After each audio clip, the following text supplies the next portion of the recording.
भाई मेरी बातचीत तो होती है, व्यक्तिगत संबंध तो मेरे सबके साथ हैं ही। जैसा कि तस्वीरों के साथ, उनकी मूर्तियों के साथ जिस तरीके से उनका अपमान किया गया, कल को घर खाली कराना बोलेगा कि हाँ सारे महापुरुषों की तस्वीर को ज़मीन पर फेंक दो, मिट्टी डाल दो, उसके ऊपर तोड़ दो, मूर्तियाँ खंडित कर दो, कौन बोलेगा इस बात को कि सही? देखिए, मेरी पप्पू जी से मुलाकात हो या मुकेश सैनी जी ने जिस तरीके से ट्वीट किया, या राजद के नेता हों, कांग्रेस के नेता हों, एक विषय क्लियर है कि ये तमाम लोग जिस तरीके से मेरे नेता आदरणीय रामविलास पासवान जी और तमाम महापुरुषों की तस्वीरों के साथ, उनकी मूर्तियों के साथ जिस तरीके से उनका अपमान किया गया, भाई मैं बार बार इस बात को दोहराता हूँ, मैं पुनः दोहराता हूँ कि चिराग पासवान के घर खाली करने की वजह से कोई नहीं आ रहा है। चिराग पासवान को खुद को इस बात का कोई एतराज़ नहीं है कि भाई घर खाली हुआ, आज नहीं तो कल मुझे खाली करना था। जिस चीज़ के लिए मैं एलिजिबल नहीं हूँ उसको मैं रख नहीं सकता हूँ। मैं खुद लॉ मेकर हूँ, मैं कानून से कभी खिलवाड़ नहीं करूँगा, तो वो वैसे ही मेरा हक नहीं बनता था। आज नहीं तो कल, आप नहीं कल मुझसे खाली कराते, मैं आज खुद कर देता।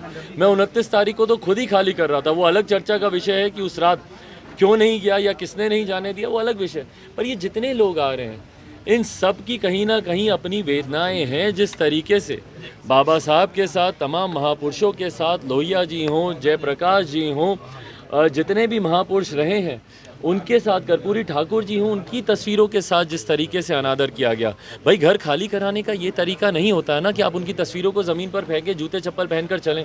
तो आज पप्पू यादव जी उसी क्रम में आए थे अपनी बातों को रखने। कल श्याम रजक जी या तेजस्वी का जिस तरीके से उनका ट्वीट आया, या कांग्रेस के तमाम नेता जितने हों, तो ये सब अपनी तरफ से अपनी इन विचारों को ही मेरे सामने प्रकट कर रहे हैं कि उनको कितना इस बात का दुख है कि जिस तरीके से इन तमाम महापुरुषों का अपमान हुआ है। मेरी बातचीत तो होती है, व्यक्तिगत संबंध तो मेरे सबके साथ हैं ही।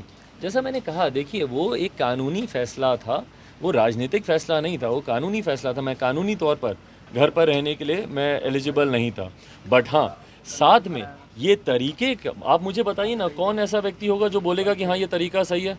कल को घर खाली कराना बोलेगा कि हाँ सारे महापुरुषों की तस्वीर को ज़मीन पर फेंक दो, मिट्टी डाल दो, उसके ऊपर तोड़ दो, मूर्तियाँ खंडित कर दो, कौन बोलेगा इस बात को कि सही है?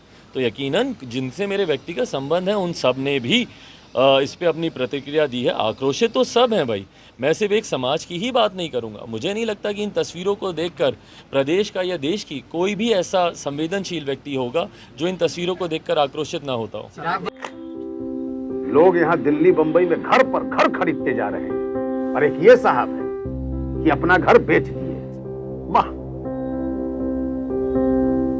रिटायरमेंट का पूरा पैसा लगा दिए थे दिल्ली में घर लेने के लिए। अरे बाबूजी, तो अपना एक नया घर खरीद भी तो रहे हैं ना। नया घर खरीद रहे हैं? कहाँ? पूर्णिया में। पूर्णिया में? हाँ। अरे बाबूजी, दिल्ली बंबई में घर खरीदना अच्छी बात है, लेकिन अपने घर पे घर खरीदना बड़ी बात है। देखिए, पूर्णिया में पनोरमा सिटी और पनोरमा हाइट दोनों जगह का ऑप्शन उपलब्ध है। देखिए और बुक कराइए। मतलब अपने शहर में अपना घर? जी बिल्कुल। अब कीजिए घर वापसी पूर्णिया के पैनोरमा सिटी और पैनोरमा हाइट में। पैनोरमा सिटी और पैनोरमा हाइट, आपके शहर में आपका अपना घर।